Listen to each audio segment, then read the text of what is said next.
Welcome back. Bulletin کا باقاعدہ آغاز کریں اور یہاں آپ کو بتائیں کہ پاک فوج نے خیبر پختونخوا میں 2 کارروائیوں کے دوران 8 خوارج کو ہلاک کر دیا۔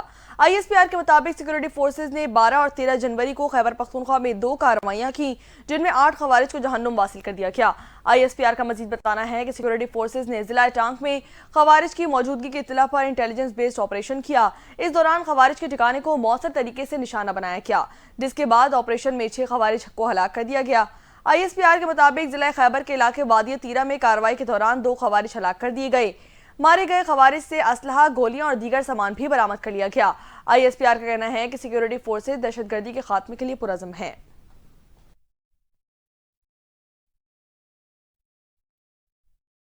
دوسری جانب سپریم کورٹ نے فوجی عدالتوں میں سیولنس کے ٹرائل سے متعلق کیس کی سماعت کے دوران ریمارکس میں کہا ہے کہ 9 مئی لوگوں کا کور کمانڈر ہاؤس کے اندر جانا سیکیورٹی کی ناکامی ہے۔ جسٹس امین الدین خان کی سربراہی میں 7 رکنی آئینی بینچ کی فوجی عدالتوں میں سیولنس کے ٹرائل سے متعلق کیس کی سماعت دوران سماعت دلائل دیتے ہوئے وزارت دفاع کے وکیل خواجہ حارث نے کہا کہ کسی فوجی کو کام سے روکنے پر اکسانے کا ٹرائل آرمی ایکٹ کے تحت ہوگا۔ سپریم کورٹ ماضی میں قرار دے چکی کہ ریٹائرڈ اہلکار سیولینز ہوتے ہیں۔ جسٹس جمال مندوخیل نے ریمارکس میں کہا کہ آپ کا سارا انحصار ایف بی علی کیس پر ہے۔ ایف بی علی کیس میں ریٹائرڈ اور حاضر سروس افسران دونوں ملوث تھے۔ موجودہ کیس میں کسی پر فوج کو کام سے روکنے پر اکسانے کا الزام ہے۔ آرمی ایکٹ کے تحت تو جرم تب بنے گا جب کوئی اہلکار شکایت کرے یا ملوث ہو۔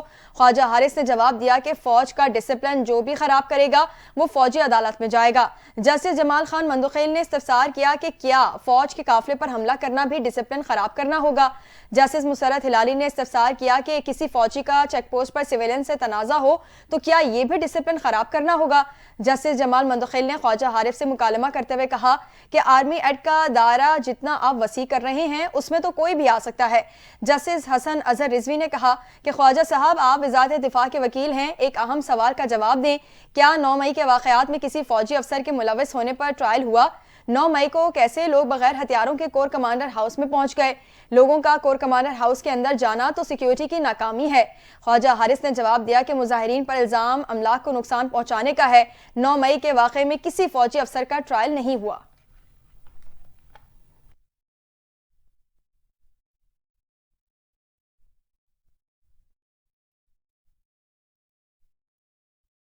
پاکستان کی سرزمین پر افغانستان سے لائے جانے والے غیر ملکی اسلحے کے استعمال کے ثبوت ایک بار پھر منظر عام پر آ گئے۔ افغانستان سے دہشت گرد پاک افغان سرحد کے ذریعے دراندازی کی کوشش کرتے ہیں اور فورسز شہریوں کو نشانہ بناتے ہیں۔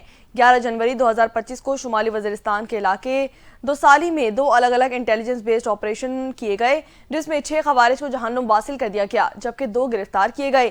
انٹیلیجنس کی بنیاد پر ایک اور آپریشن شمالی وزیرستان کے علاقے ایشام میں کیا گیا جہاں شدید فائرنگ کے تبادلے کے بعد سیکورٹی فورسز نے 3 خوارج کو جہنم واصل کر دیا تھا جبکہ 2 زخمی ہوئے تھے۔ دہشت گردوں کے قبضے سے بھاری مقدار میں غیر ملکی اسلحہ، گولہ بارود اور دھماکہ خیز مواد سمیت AK-47 اور M4 برآمد کر لیا گیا۔ 9 دسمبر 2024 کو سیکورٹی فورسز کی ڈیرہ اسماعیل خان کے علاقے کلاچی میں انٹیلیجنس آپریشن میں دہشت گردوں سے بھاری مقدار میں غیر ملکی اسلحہ، گولہ بارود اور دھماکہ خیز مواد بھی برآمد کیا گیا تھا جس میں A2 M16 AK-47 M4 برآمد کیا گیا۔ یہی وجہ ہے کہ خطے میں گزشتہ 2 برس کے دوران دہشت گردی میں وسیع پیمانے پر اضافہ دیکھا گیا۔ امریکی انخلا کے بعد ان ہتھیاروں نے TTP کو سرحد پار دہشت گرد حملوں میں مدد دی۔ یہ تمام حقائق اس بات کی طرف اشارہ کرتے ہیں کہ افغان عبوری حکومت نہ صرف TTP کو مسلح کر رہی ہے بلکہ دیگر دہشت گرد تنظیموں کے لیے محفوظ راستہ بھی فراہم کر رہی ہے۔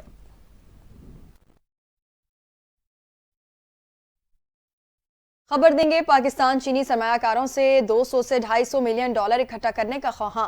وزیر خزانہ محمد اورنگزیب نے ساؤتھ چائنا مارننگ پوسٹ کو انٹرویو دیتے ہوئے کہا کہ پاکستان اپنی مارکیٹ کی چین کی کیپٹل مارکیٹ سے مزید ہم آہنگ کرنے کے لیے جون تک پانڈا بانڈ جاری کرنے کا خواہاں ہے۔ پاکستان چینی سرمایہ کاروں سے 200 سے 250 ملین ڈالر اکٹھا کرنے کا خواہش مند ہے۔ ان کا کہنا تھا کہ مصر کی طرز پر یوان بانڈز کے اجراء کی بینک گارنٹی کے لیے ایشین انفراسٹرکچر انویسٹمنٹ بینک سے بات چیت چل رہی ہے۔ پاکستان آنے والے مہینوں میں اپنی کریڈٹ ریٹنگ کو سنگل بی میں بدلنے کے لیے پرعزم ہے۔ انہوں نے کہا کہ پاکستان کے معاشی استحکام کے لیے چینی سرمایہ کاری بہت اہم ہے۔ پاکستان سی پیک کے اگلے فیز میں چین سے مزید تعاون کا خواہاں ہے۔ سی پیک کے اگلے فیز میں اسپیشل اکنامک زونز اور زراعت اور انفارمیشن ٹیکنالوجی شعبوں میں وسعت لائی جائے گی۔